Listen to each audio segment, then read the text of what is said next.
Boa noite, começa agora o Ideias da Aldeia. No programa de hoje vamos conversar sobre saúde. Que relação existe entre a melhoria na qualidade de vida e a existência de um eficiente sistema público de saúde? De que forma os centros de excelência no atendimento médico, como o Hospital das Clínicas de São Paulo, podem ser menos procurados com a melhoria na estrutura da saúde pública em locais como o Acre, por exemplo? Quem vem conversar sobre todos esses assuntos é o diretor de divisão clínica do Instituto do Coração, Dr. Sérgio Timmermann. O Dr. Timmermann veio ao Acre exclusivamente para tratar do caso da criança Nilciele Vitória, um assunto que nós também vamos conversar aqui no Ideias da Aldeia de hoje.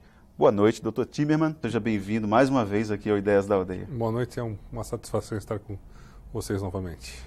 Dr. Sérgio, vamos iniciar essa nossa conversa tratando de imediato desse caso delicado, que é o caso da pequena Nilciele Vitória, uma criança prematura, que, acho que, se não me engano, nasceu de 7 meses e está com 80 dias de nascido.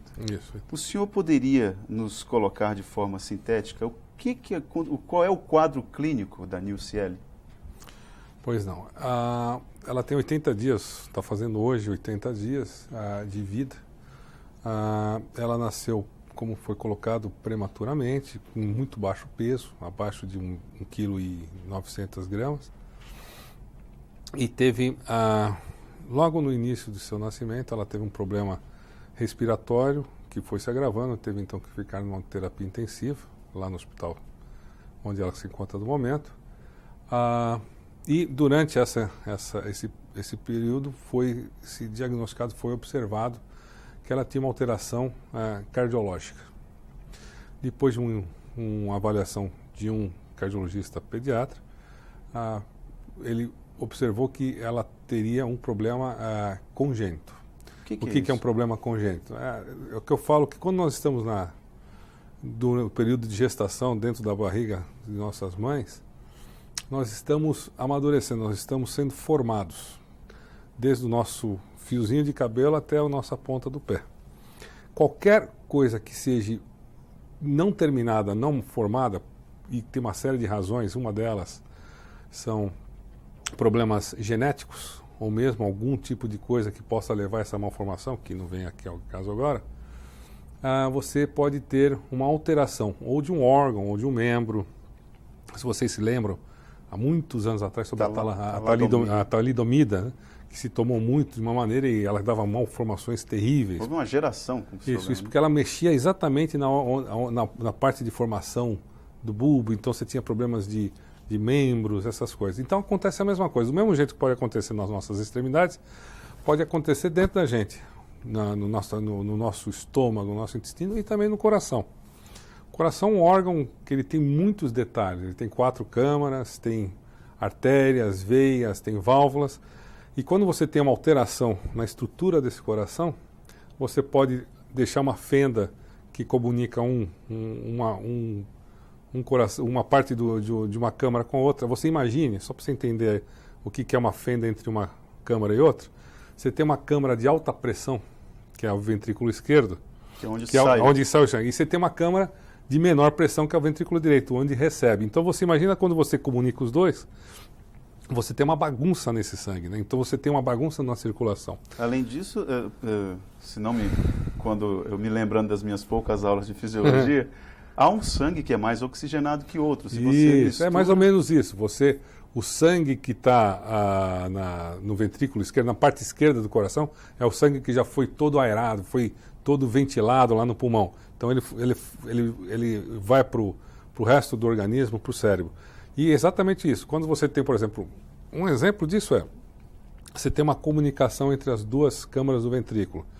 Então o sangue que deveria totalmente ir para frente, ele vai para frente, mas volta de novo para o pulmão, para os outros lugares. E isso, dependendo do tamanho, pode ser muito importante, muita repercussão ou pouca repercussão. Pode dar problemas de que o coração começa a bater mais fraco, você começa a encharcar o pulmão, daí o que acontece? Daí você começa a ter infecção de repetição, etc, etc, etc. O que aconteceu com ela? Ela tem foi diagnosticado veja bem, foi diagnosticado que ela tem um problema cardiológico. Ela tem uma cardiopatia congênita e essa cardiopatia congênita que ela tem é complexa. O coração não funciona bem. O coração não funciona bem porque ele tem alterações na sua morfologia. O que nós precisamos saber no futuro é que tipo de cardiopatia é essa. Nós conseguimos ter condições de saber que existe um problema sério, mas nós não podemos falar exatamente quais são as patologias, porque no caso dela nós temos aí algumas patologias, alguns problemas associados, que pode ser uma comunicação entre os ventrículos, mais um problema na válvula do coração. Muitas vezes acontecem essas malformações em 4, 5 malformações no mesmo coração. E isso nós vamos conseguir saber um pouco mais para frente com outros exames. Esse momento dela, esse é importante que se saiba, é o momento em que a gente tem que estabilizá-la. No momento em que ela está com um diagnóstico de cardiopatia congênita e ela tem um problema, ela tem uma doença, ela está com uma infecção pulmonar desde o início, ela está numa segunda fase já do tratamento dessa infecção pulmonar, ela não ganha peso, ou seja, ela tem um quadro difícil que ela precisa ganhar peso, e isso é importante para que a gente consiga melhorar o quadro clínico dela. Nós temos que debelar essa infecção, como eu falei, e ao mesmo tempo esse coração está insuficiente, ele não está conseguindo funcionar como bomba, ele não está conseguindo fazer o sangue para frente. Ele necessita de medicação para fazer isso.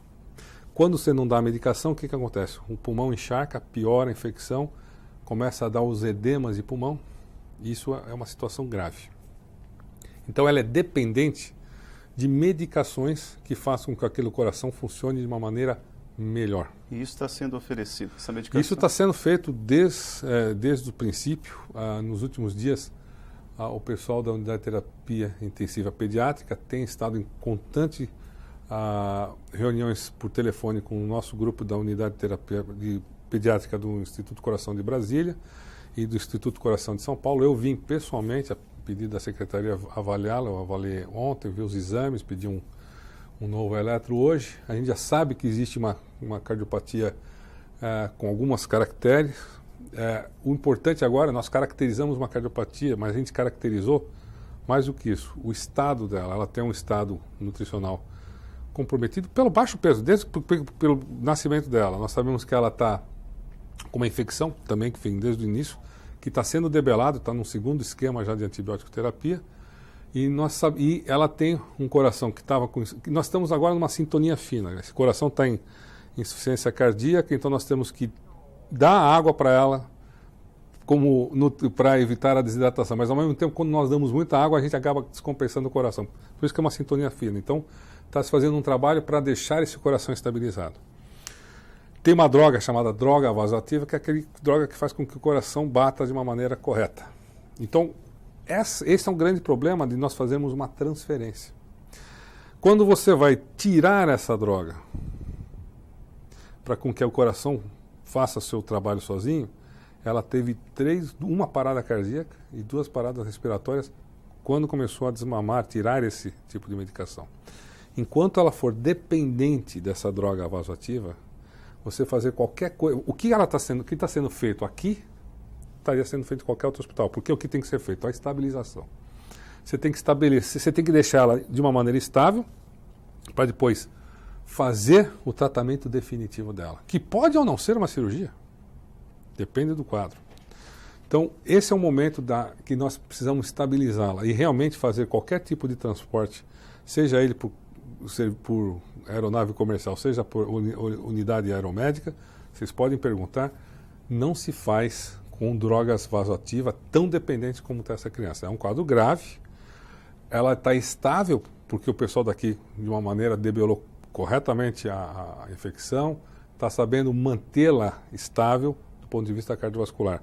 Mas inspira muito cuidado, um prognóstico difícil, porém é importante, eu falo isso como médico, está sendo feito todo o trabalho que tem que ser feito nesse momento. Se você me perguntar, é tudo?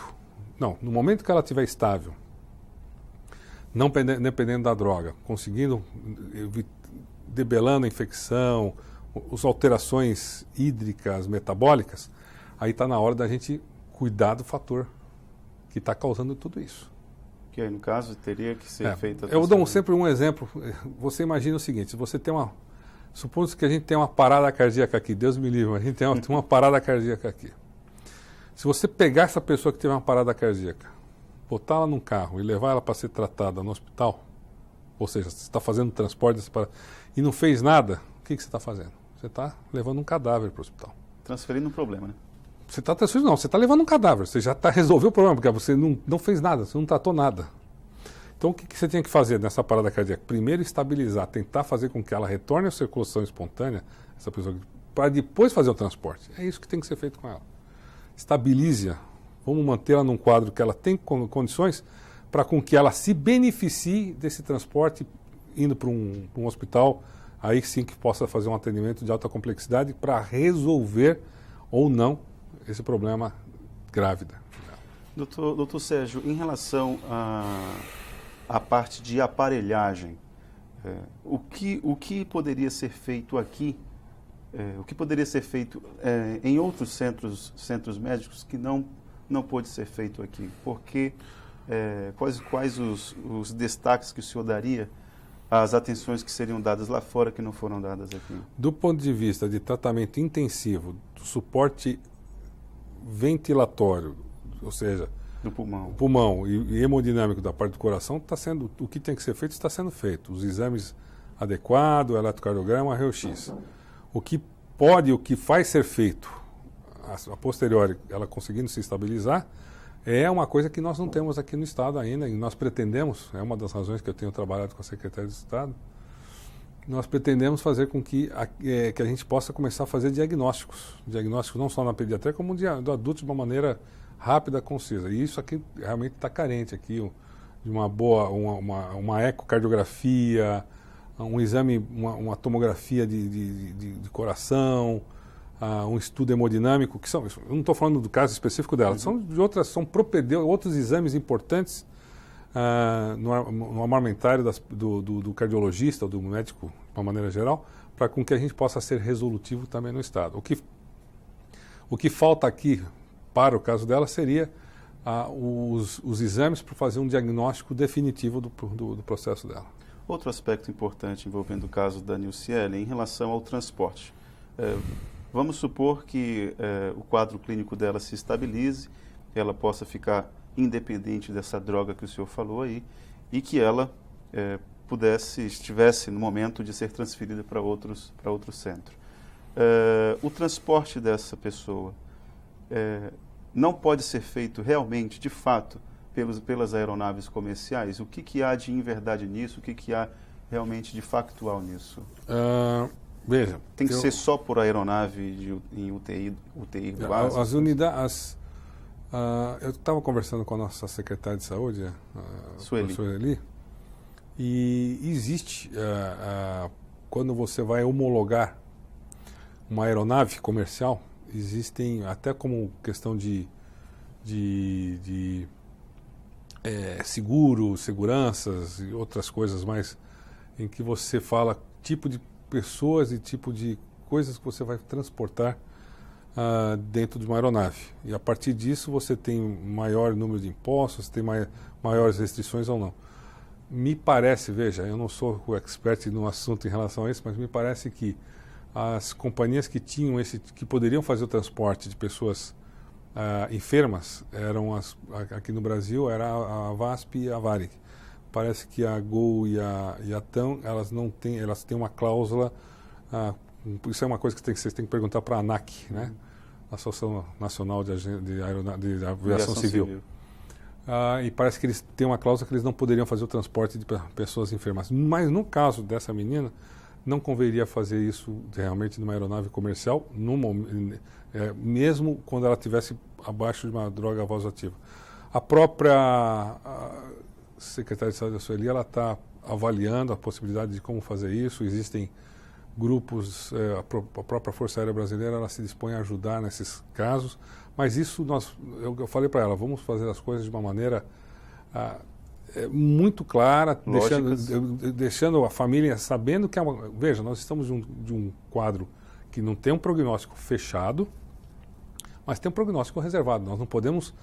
Nós precisamos tirar um pouquinho a nossa emoção do lado e aqui eu como médico falo que meus anos sempre foi de emergência, de terapia intensiva, nós estamos diante de um quadro gravíssimo, em que se nós conseguirmos estabilizar, nós temos que fazer uma transferência programada. E o que eu falo transferência programada?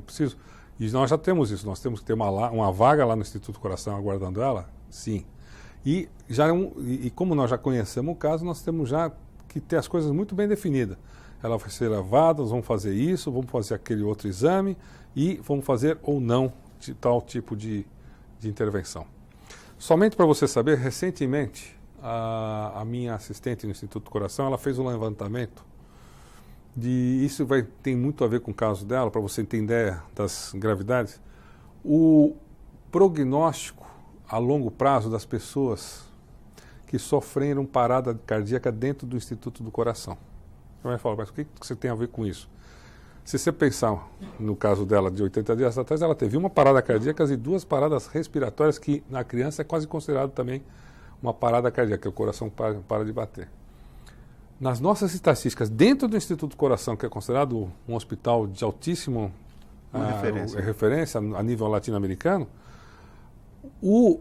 a sobrevivência das crianças, eu estou falando especificamente dos neonatais até os pediátricos no Instituto do Coração, que sobreviveram após ter um episódio de parada cardíaca, independente do tipo do que levou a essa parada cardíaca, nós não temos mais do que 8% de sobrevida a longo prazo. Então é uma coisa grave. Nós não podemos fechar os olhos para esse tipo de situação.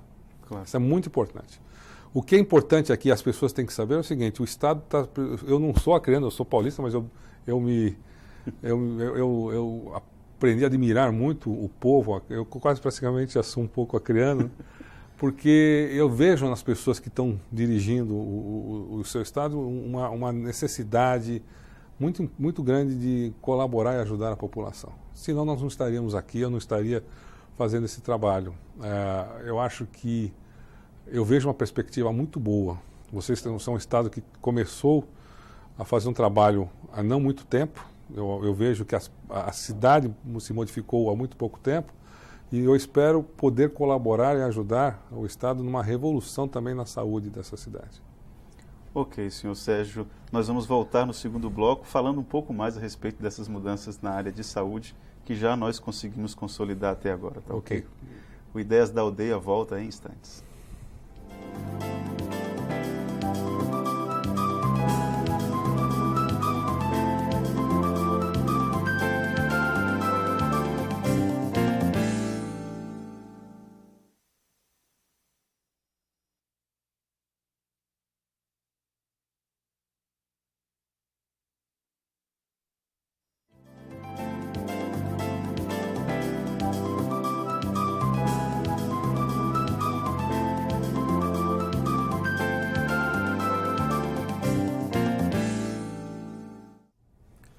Olá, o Ideias da Aldeia está de volta e hoje conversando com o diretor da Divisão Clínica do Instituto do Coração, Dr. Sérgio Timmermann. Dr. Sérgio, nós falávamos no primeiro bloco a respeito do caso da Nilciele e me vem à mente uma pergunta imediata que é em relação à importância de se realizar o pré-natal. Uhum. Como que o senhor, que já tem pelo menos uns 6 meses de medicina nas costas, né? Imagino que o senhor deva ter aí pelo menos uns 20 anos como médico. Quantos anos o senhor tem como médico? Esse ano estão fazendo 24 anos. Meu Deus. Medicina. Como que o senhor argumentaria, como que o senhor argumenta para uma mãe, quando vai para o Hospital das Clínicas, da importância de fazer o pré-natal? Ela, uma pessoa que ainda não conseguiu enxergar a importância desse tipo de exame. Eu acho que nós já estávamos conversando aqui, eu acho que esse caso, ele ilustra bem, é uma tragédia, né? É uma tragédia que nos leva a uma reflexão muito importante, né? Nós temos que avaliar aonde o sistema, e eu não estou falando aqui do Estado do Acre, nós estamos falando de Brasil, onde nós estamos falhando, onde nós como médicos, como profissionais de saúde, estamos falhando em, assim, será que essa mãe fez um pré-natal adequado? Ela tinha problemas, ela se cuidou desses problemas? Isso, uma coisa fique certo, isso nós não estamos querendo trazer uma desculpa para o caso, estou falando que é uma reflexão. Entendo. Porque, infelizmente, o país tem uma carência muito grande de prevenção. Nós pensamos muito quando o fato já está ocorrido, mas a prevenção... Eu faço cardiologia, por exemplo, a prevenção de doenças cardiovasculares no Brasil não é uma prioridade. A gente tem outras prioridades. O pré-natal é uma coisa que se fala muito pouco, né? A gente fala muito de câncer de mama, a gente fala da AIDS, mas a gente não ouve falar tanto do pré-natal e é tão importante, né? É tão importante uma mãe que fuma deixar de fumar, uma mãe que bebe deixar de beber, ou qualquer outro tipo de coisa. Uma mãe que tenha tido, será que ela sabe se ela tinha tido alguns problemas familiares que pudessem estar trazendo problemas para essa família ou para as futuras gerações? Isso eu acho que nós temos que ver onde nós, profissionais da saúde, precisamos melhorar em relação ao atendimento da nossa população, onde os nossos políticos podem nos ajudar a isso, e nós, como população, como é que nós podemos fazer para cobrar ações em relação a isso. Então, eu acho que se existe um trabalho a ser feito na sociedade como um todo, é incrementar a prevenção, seja ela de qualquer das, mas prevenção é fundamental para que a gente consiga realmente diminuir uma série de problemas que nós possamos vir a enfrentar daqui para adiante. Um raciocínio imediato que existe nas comunidades é não valorizar, por exemplo, a existência daquele centro de saúde, aquele posto de saúde que tem no bairro. Ali pode ter a possível solução ou evitar um problema mais na frente, né?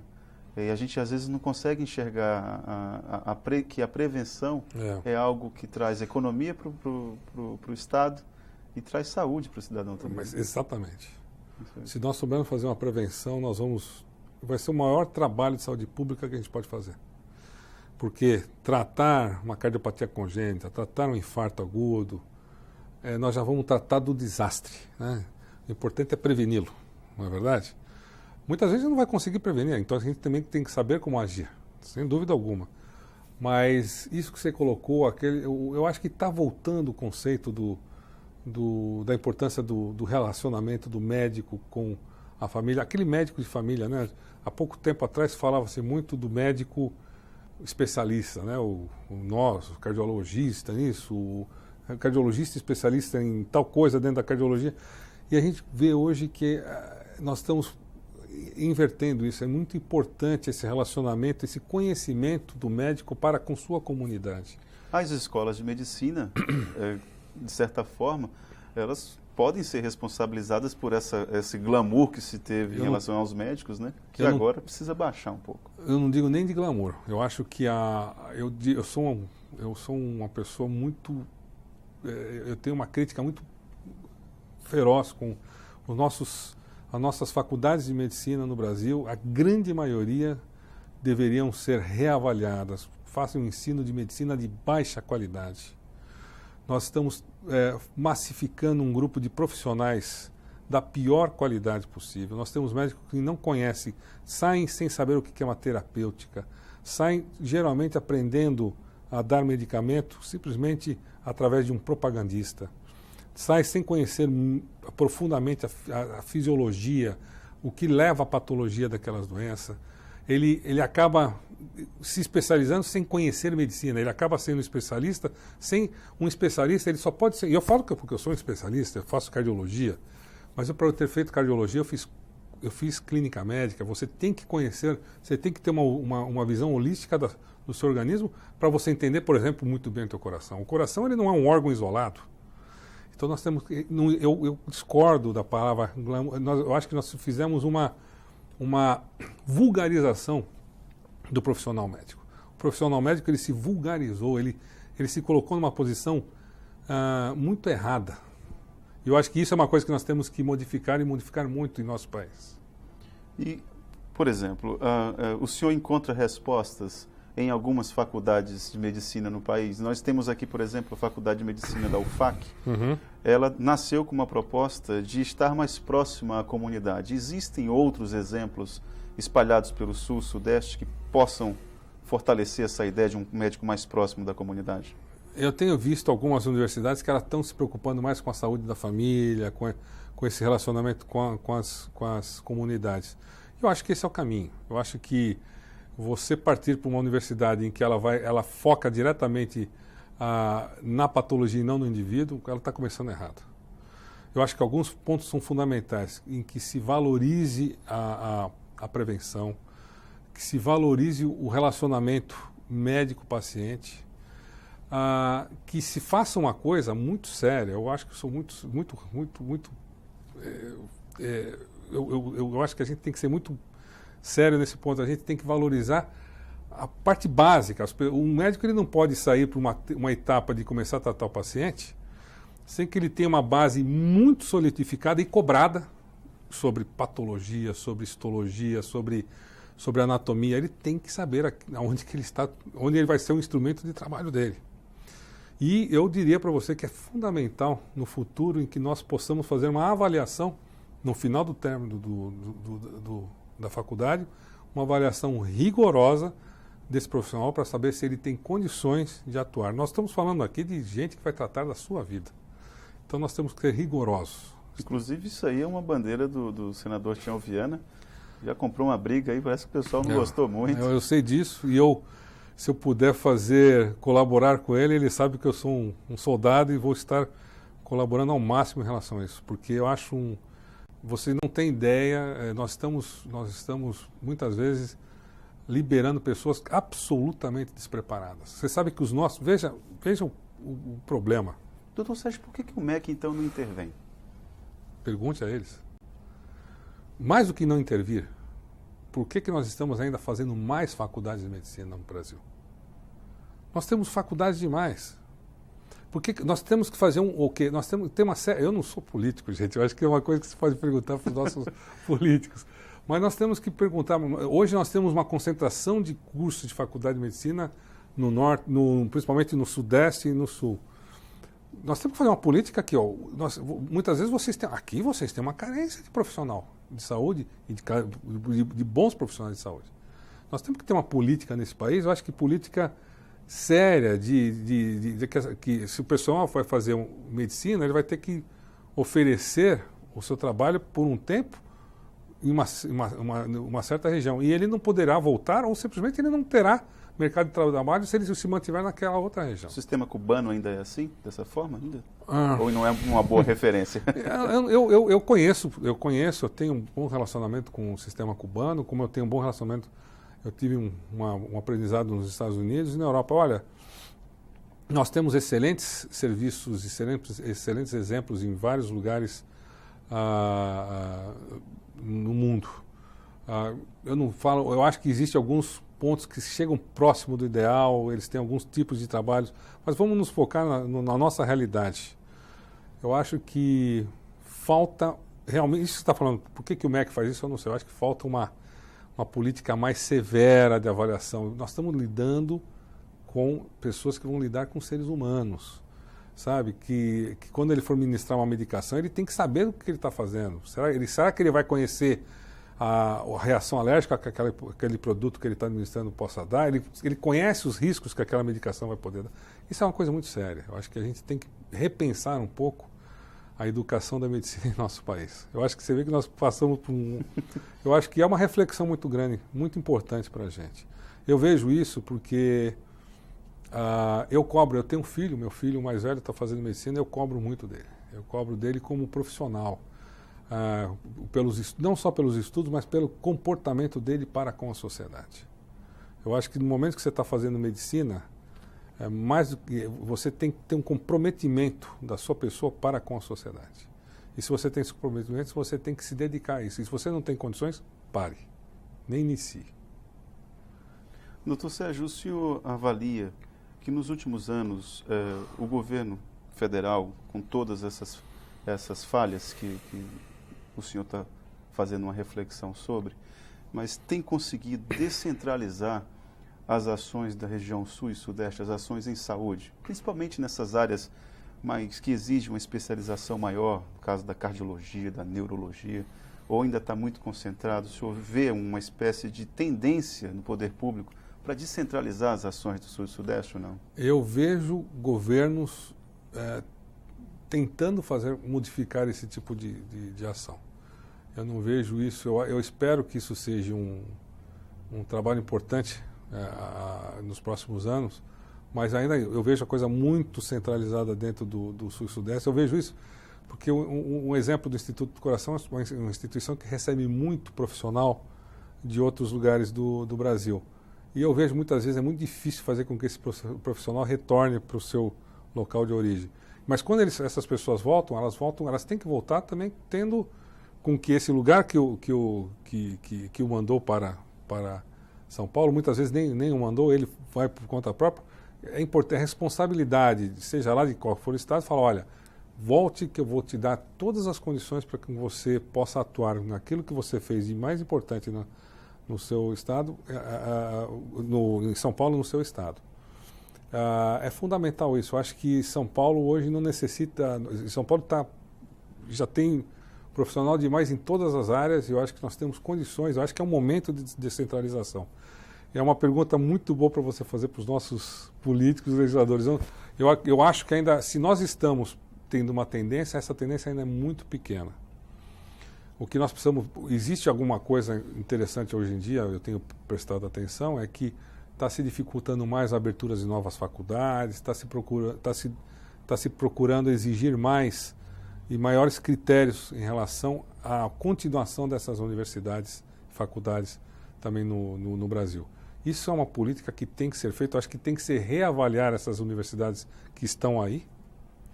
Nós temos que rever, inclusive, essas políticas que foram feitas de acordo com outros países, né? Por que eu falei? Nós estamos, eu estou falando de medicina, mas do profissional de saúde, nós temos que ter qualidade. Eu tinha colocado uma coisa que eu acabei não concluindo, que acontece no Brasil e não acontece em muitos outros países do mundo, por exemplo, nos Estados Unidos. Qual é o lugar mais carente dentro dos hospitais e que geralmente recebe o maior número de pessoas despreparadas? Você sabe onde é? São os pronto-socorros. É o lugar, é a porta de um hospital. E geralmente a grande maioria dos pronto-socorros, as portas de emergência do nosso país, são tratados verdadeiros vietnãs. Eles são profissionais desqualificados, profissionais que estão começando a sua profissão, conhecem nada de emergência. Eu falo isso porque nós fizemos alguns trabalhos. É preocupante, porque são essas pessoas que vão fazer o primeiro atendimento, são as pessoas que vão receber essas pessoas num hospital para depois liberá-la para outros lugares, né? Encaminhá-las para outros locais dentro do hospital. Eu te dou números que são absurdos. Nós temos números no Brasil de mais de 10% de pessoas que têm infarto e recebem alta de um hospital sem o diagnóstico. Então, eu volto a falar, é uma reflexão, uma coisa muito séria que nós estamos falando. A saúde, ela está doente em nosso país e ela precisa realmente receber tratamento e tratamento intensivo. Olha, eu estou rindo aqui, mas na verdade o caso é tão sério e eu gostaria de agradecer essa sua reflexão aqui sobre a saúde pública. Gostaria de agradecer a sua presença aqui em função do caso da pequena Nailce, é isso? Nielce Vitória. É um nome complicado, é verdade. Eu gostaria muito de agradecer mesmo, Dr. Sérgio, a sua presença aqui e gostaria de contar com ela em outros momentos. Eu que lhe agradeço, só fazendo uma ressalva, eu acho que vocês, acrianos, devem se sentir orgulhosos, vocês estão crescendo de uma maneira rápida e, mais do que isso, vocês têm pessoas, governantes, que estão imbuídos em fazer o melhor para vocês. Então eu vejo que eu tenho convivido com o Estado há pouco tempo, não mais do que 2 anos, e eu tenho visto a maneira séria com que se trata um dos temas, a saúde. Eu estou aqui para colaborar com a parte da cardiologia e, se depender de mim, nós vamos fazer uma revolução do ponto de vista. Eu espero que nos próximos 2 a 3 anos o problema cardiológico nesse estado seja seja considerado um exemplo para outros estados do Norte e Nordeste e mesmo no Brasil. Eu agradeço novamente estar aqui com vocês. Nós gostaríamos de contar com essa ajuda, sem dúvida vai ser muito importante. Bom, e o Ideias da Aldeia fica por aqui. A você que nos acompanhou em uma das cidades do Acre, obrigado pela sua companhia e até o próximo encontro.